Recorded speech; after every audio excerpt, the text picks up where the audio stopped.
Welcome back to the Piping Pastor. We'll be continuing in our Theology Talks series today by talking about God and nature, or religion and faith.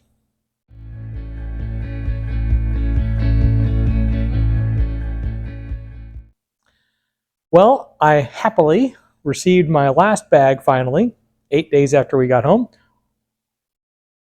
And thank you for all those of you who were lamenting with me or praying for me. Indeed, the most important bag I had, and it's the one that took the longest to get. But, delayed pleasure increases gratification, I guess. So I was able to get my tobaccos, my new pipe, and I'd almost totally forgot about this and my harrowing journey of discovering where my tobacco was. But I picked up several new books when we were over there. There's bookshops abound across all of Scotland, Edinburgh, Leith, and Perth, and so on and so forth. And of course, my daughters and I were able to peruse several. So I got a collection I got some Jacobean poetry, some contemporary Irish and Scottish poetry. I got a collection of Kipling's verse, several other ones. In point of fact, I have to get a new bookcase. So you'll be seeing a new bookcase show up here on my left-hand side, probably by the next video, which is a good problem to have. Never have too many books. But happily, I was able to finally get this, my new freehand pipe, carved in Scotland. Isn't that gorgeous? And it's a freestanding pipe. So I didn't have one of those either. So it kind of ticks two boxes, carved in Scotland. Now, the one thing is, we're not sure who made it. As I mentioned, the proprietress that I got this from there at the pipe shop, she said her husband got through an estate sale. They know that it was made in Scotland. It was a Scottish carver, but they're not sure who. So I have a picture here of the hallmark.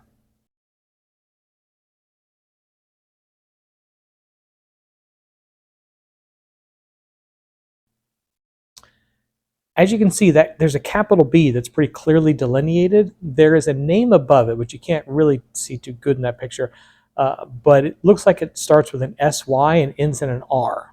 It looks that way. So I thought I would put the question out there to all the knowledgeable persons in the YTPC and see if anyone can put those things together. Because I really like to find out who the artisan is that carved this pipe, if for no other reason than just to give them some props if they're still around, or offer them some honor if they've already passed on. Not going to get rid of the pipe by any means, but because it's a lovely smoking pipe. And in it, I have my English blend from the Sager and Snuff. So I've already done the false light, but I was sharing the first few real taste with you all. It's an English blend done with burley. Typically, English blends are Virginias and then condiment added with, other things, Latakia typically, but not always. But this one has burley in it as well. So it's not a kitchen sink blend. I think it just has burley, Virginia, Latakia, and Black Cavendish, I think is what she said.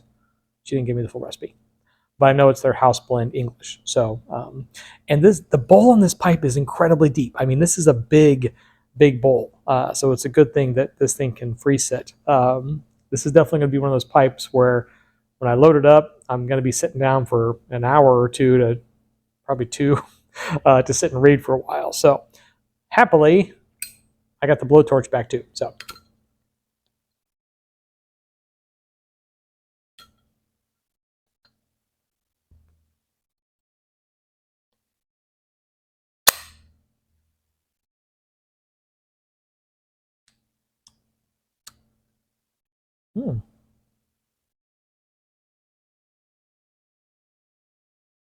That was really nice.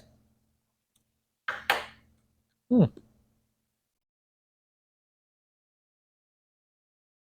was honestly expecting a bit of burly harshness.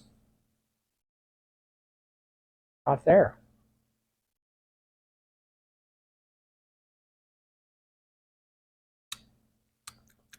That's really tasty. It's not a deep English like what I normally smoke. I hate the term all day smoke because I can never smoke all day. It just reminds me of the fact that I can't smoke a pipe during the day at work.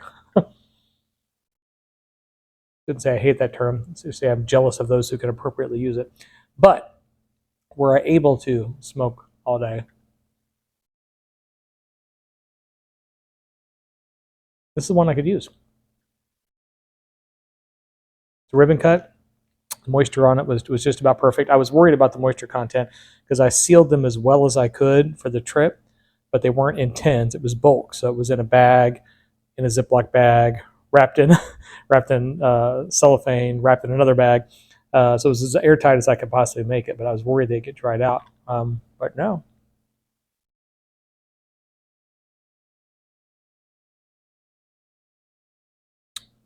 Really rather nice. And in addition to this really cool pipe, this new tamper that is William Shakespeare.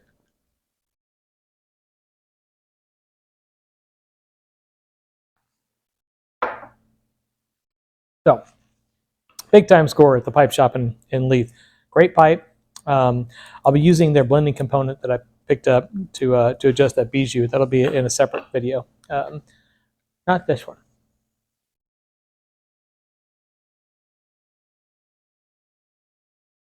Because I wanted to get into our theology talks discussion for today. And in reality, this is kind of a VR to Trucking Piper Bob.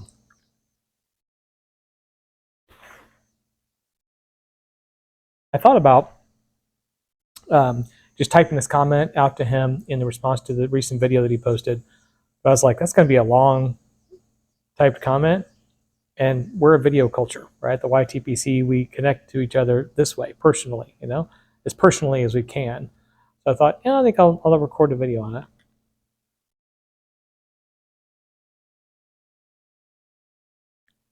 And first of all, let me say, Bob,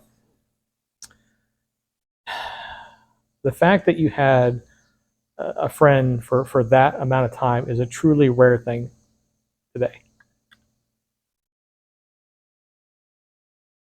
As you said, as we get older, our friends group does shrink down. I have a few close friends, but no one has been in my life as a good friend for that long. So that is truly a blessing. And I know it must be a very sorrowful experience for you, and I truly am sorry for your loss. But that was a rare blessing for you to have. Not a lot of people have that. So even though I know the loss is still difficult to deal with, just know that you were really, really blessed in that, and so was he, to have had you in his life for that long. That's a rare thing. So yeah, it is tragic and sad, that loss, but the time you had together is something to be celebrated.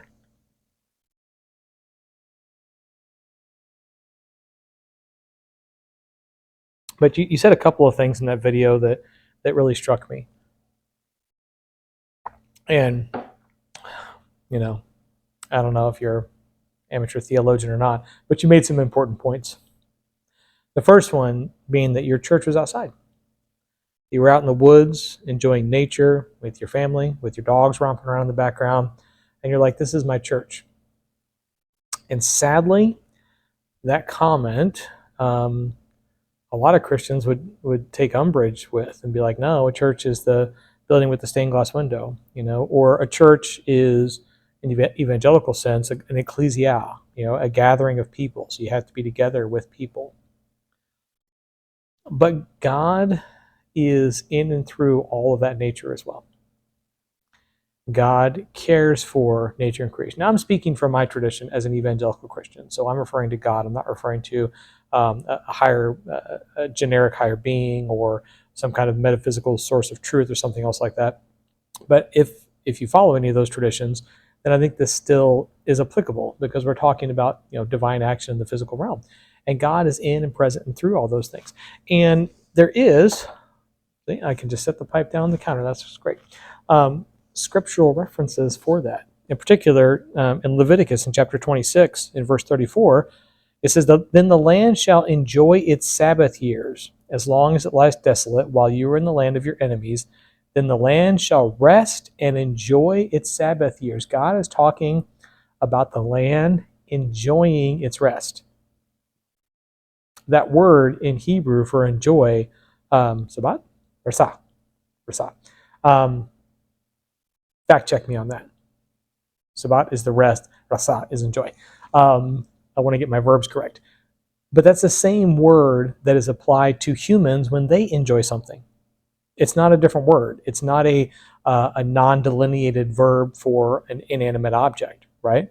And then again, later in that same chapter, it says, and I will remember the land. God is talking, saying, I will remember the land, for the land shall be deserted by them and enjoy its Sabbath years by lying desolate without them. Well, they should make amends for their iniquity. God saying, I will remember the land. God desires that reconciliation with the physical world and nature in the same way that God desires that reconciliation with human beings. Because God is in and through all of those things in nature. In the Old Testament also it says, that the Lord is not in the thunder, right? The Lord is in the silence. That silence that you can enjoy being in nature, just sitting amongst the trees, sitting with your family, sitting by yourself, out there by yourself. You can be there in nature with nature and still feel and know the presence of God in a very close and real way. And the other thing you said was not religious, but faithful. I think that's a brilliantly put statement. Because oftentimes you'll hear people say, well, I'm not religious, I'm spiritual. And then you kind of dig into spiritual and it's like, well, what does that really mean for you? And oftentimes they don't know, they can't really define it. But spiritual and faithful, I was like, whoa, that's good. That's something there. That'll preach. Because, religion, the liturgy and things like that, those are human constructs. That is our human attempt to build a box to put God in so we can better understand God. Because let's be honest, God is beyond any and all understanding, right? The fact that that you receive visions and dreams and so on and so forth. I mean, you're seeing, experiencing these things in your imagination in conjunction with the divine spirit interacting with you. Try to explain that in a clinical fashion, right? So God is above and beyond anything we can possibly explain. So we build these constructs, it's like sandcastles to try to understand who God is and things like that, right? I mean, the revealed word of God in the Bible reveals God's will for us on a daily basis. The same words that I can read today mean something completely different to me 6 months down the road because God's trying to say something else to me through God's revealed word. Again, try to figure that out. Good luck, right? So the religious constructs that we have are not our faith. Our faith comes from the Lord, and it's that blessed relationship that we have with God. So do you need the walls and the stained glass windows and the dudes up in front in robes, telling you stuff and things like that? No. Does it help? Sure. Yeah. Religious community helps, just like our YTPC community is helpful in various different ways. I would not forsake the gathering together of believers by any means, but that's not where it is. I had a very interesting discussion with a lady at my best mate's church up in Perth because we were talking about all the studying that I did, because I have 3 advanced degrees in theology, right? And she's like, what's the most important thing that you learned in all your time in study? And I said, the most important thing I learned was that no matter how much study I do, I can't get closer to God through a book. I get closer to God when God draws near to me, when I draw near to God, and my faith grows and my reliance on the Lord. Doesn't matter how smart you are, how many things you study, how many liturgical practices you go through. That's not what faith is. Faith is far bigger, far deeper, and far more important. So, once again, Trucking Piper Bob, you slam dunked it on a theological discussion. So well done, you. Well, I'm going to turn my attention back to my beautiful pipe and my lovely tobacco. I hope you all have a great week. And as always, happy reading.